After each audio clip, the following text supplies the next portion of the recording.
श्रीकृष्णाय वासुदेवाय हरये परमात्मने प्रणतक्लेशनाशाय गोविंदाय नमो नमः।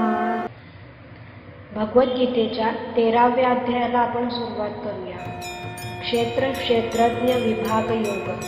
भगवान श्रीकृष्ण म्हणाले, हे कौतेया, हे शरीर क्षेत्र या नावाने संबोधले जाते आणि याला जो जाणतो त्याला त्याचे तत्व जाणणारे ज्ञानी लोक क्षेत्रज्ञ असे म्हणतात। हे भारता, तू सर्व क्षेत्रांमध्ये क्षेत्रज्ञ अर्थात जीवात्माही मलाच समज आणि क्षेत्र व क्षेत्रज्ञ अर्थात विकारांसहित प्रकृती व पुरुष यांना जे तत्वता जाणणे ते ज्ञान आहे असे माझे मत आहे।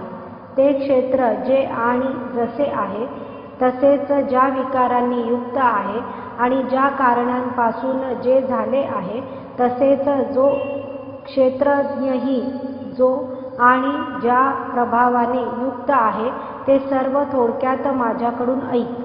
हे क्षेत्र आणि क्षेत्रज्ञाचे तत्व ऋषींनी पुष्कळ प्रकारांनी सांगितले आहे आणि निरनिराळ्या वेदमंत्रांतूनही विभागपूर्वक सांगितले गेले आहे।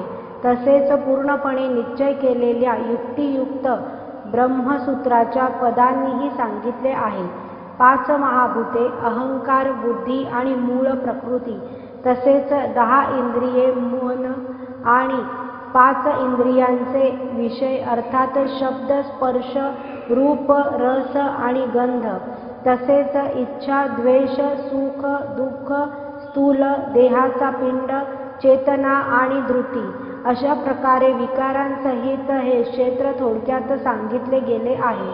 मोठेपणाचा अभिमान नसणे, ढोंग न करणे, कोणत्याही सजीवाला कोणत्याही प्रकारे त्रास न देणे, क्षमा करणे, मन, वाणी इत्यादींबाबत सरळपणा, श्रद्धा व भक्तीसह गुरूंची सेवा, अंतर्बाह्य शुद्धी, अंतःकरणाची स्थिरता आणि मन व इंद्रियांसह शरीराचा निग्रह, इह व पर लोकांतील सर्व विषयांच्या उपभोगाविषयी आसक्ती नसणे आणि अहंकारही नसणे, जन्म, मृत्यू, वृद्धत्व आणि रोग इत्यादींमध्ये दुःख व दोषांचा वारंवार विचार करणे, पुत्र, स्त्री, घर आणि धन इत्यादींची आसक्ती नसणे व ममता नसणे, तसेच आवडती आणि नावडती गोष्ट घडली असता नेहमीच चित्त समतोल ठेवणे, मज परमेश्वरामध्ये अनन्य योगाने अव्यभिचारिणी भक्ती, तसेच एकांतात शुद्ध ठिकाणी राहण्याचा स्वभाव आणि विषयासक्त मनुष्यांच्या सहवासाची आवड नसणे, अध्यात्मज्ञानात नित्य स्थिती आणि तत्वज्ञानाचा अर्थ जो परमात्मा त्यालाच पाहणे हे सर्व ज्ञान होय आणि या उलट जे असेल ते ज्ञान होय असे म्हटले आहे। जे जाणण्याजोगे आणि जे जाणल्यामुळे मनुष्याला परम आनंद मिळतो ते चांगल्या प्रकारे सांगतो व ते अनादी परम ब्रह्म सतही म्हणता येत नाही आणि असतही म्हणता येत नाही। ते सर्व बाजूंनी हातपाय असलेले, सर्व बाजूंनी डोळे, डोकी व तोंडे असलेले, तसेच सर्व बाजूंनी कान असलेले आहे, कारण ते विश्वात सर्वाला व्यापून राहिले आहे। ते सर्व इंद्रियांच्या विषयांना जाणणारे आहे, परंतु वास्तविक सर्व इंद्रियांनी रहित आहे। ते आसक्तीरहित असूनही सर्वांचे धारण पोषण करणारे आणि निर्गुण असूनही गुणांचा भोग घेणारे आहे।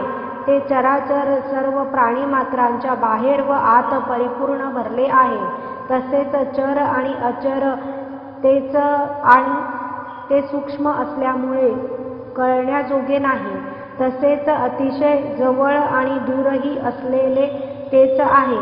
तो परमात्मा विभागरहित एकरूप असा आकाशासारखा परिपूर्ण असूनही चराचर संपूर्ण भूतांमध्ये वेगवेगळा असल्यासारखा भासत आहे।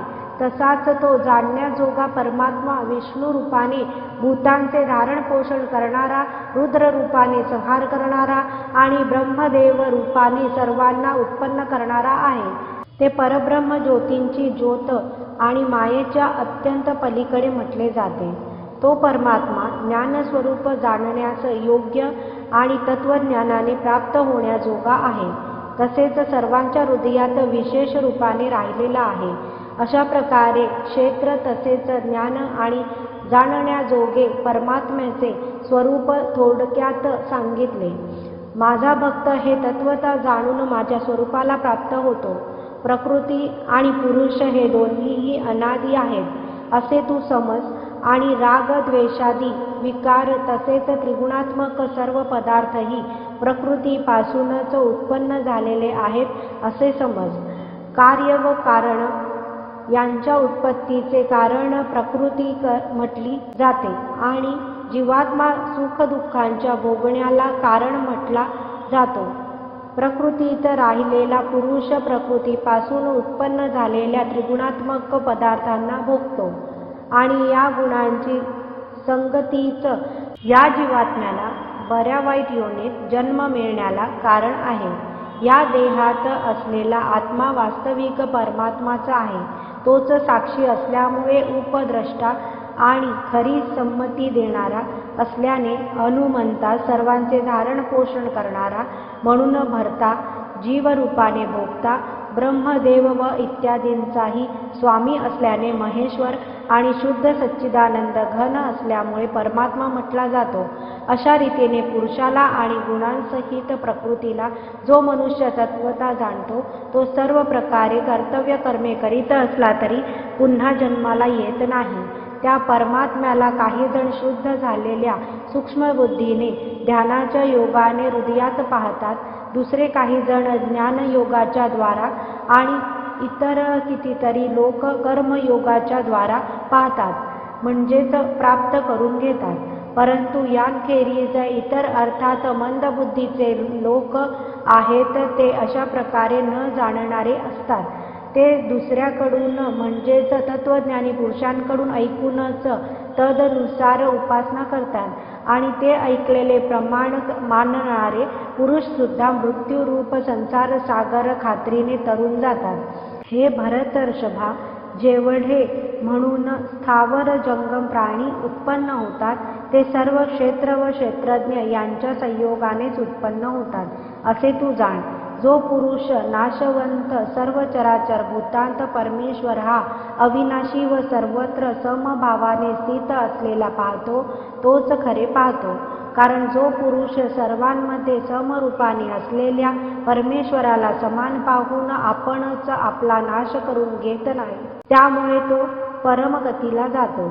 आणि जो पुरुष सर्व कर्मे सर्व प्रकारे प्रकृतीकडून केली जाणारी आहेत असे पाहतो आणि आत्मा अकर्ता आहे असे पाहतो तोच खरा पाहतो. ज्या क्षणी हा पुरुष भूतांचे निरनिराळे भाव एका परमात्म्यातच असलेले आणि त्या परमात्म्यापासूनच सर्व भूतांचा विस्तार आहे असे पाहतो त्याच क्षणी तो सच्चिदानंद घन ब्रह्माला प्राप्त होतो. हे कौतेया, हा अविनाशी परमात्मा अनादी आणि निर्गुण असल्यामुळे शरीरात राहत असूनही वास्तविक तो काही करीत नाही आणि लिप्त होत नाही. ज्याप्रमाणे सर्वत्र व्यापलेले आकाश सूक्ष्म असल्याकारणाने लिप्त होत नाही त्याचप्रमाणे देहात सर्वत्र व्यापून असलेला आत्मा निर्गुण असल्याकारणाने देहाच्या गुणांनी लिप्त होत नाही. हे भारता, ज्याप्रमाणे एकच सूर्य या संपूर्ण ब्रह्मांडाला प्रकाशित करतो त्याचप्रमाणे एकच आत्मा संपूर्ण क्षेत्राला प्रकाशित करतो. अशा प्रकारे क्षेत्र व क्षेत्रज्ञ यांतील भेद तसेच कार्यासह प्रकृतीपासून मुक्त होण्याचा मार्ग ज्ञानदृष्टीने जे पुरुष तत्वता जाणतात ते महात्मे परब्रह्म परमात्म्याला प्राप्त होतात. हे परमसत्य आहे. याप्रमाणे श्रीमद्भगवद्गीता रूपी उपनिषद तथा ब्रह्मविद्या आणि योगशास्त्राविषयी श्रीकृष्ण आणि अर्जुन यांच्या संवादातील क्षेत्र क्षेत्रज्ञ विभाग योग नामक 13वा अध्याय संपूर्ण. ओम नमो भगवते वासुदेवाय.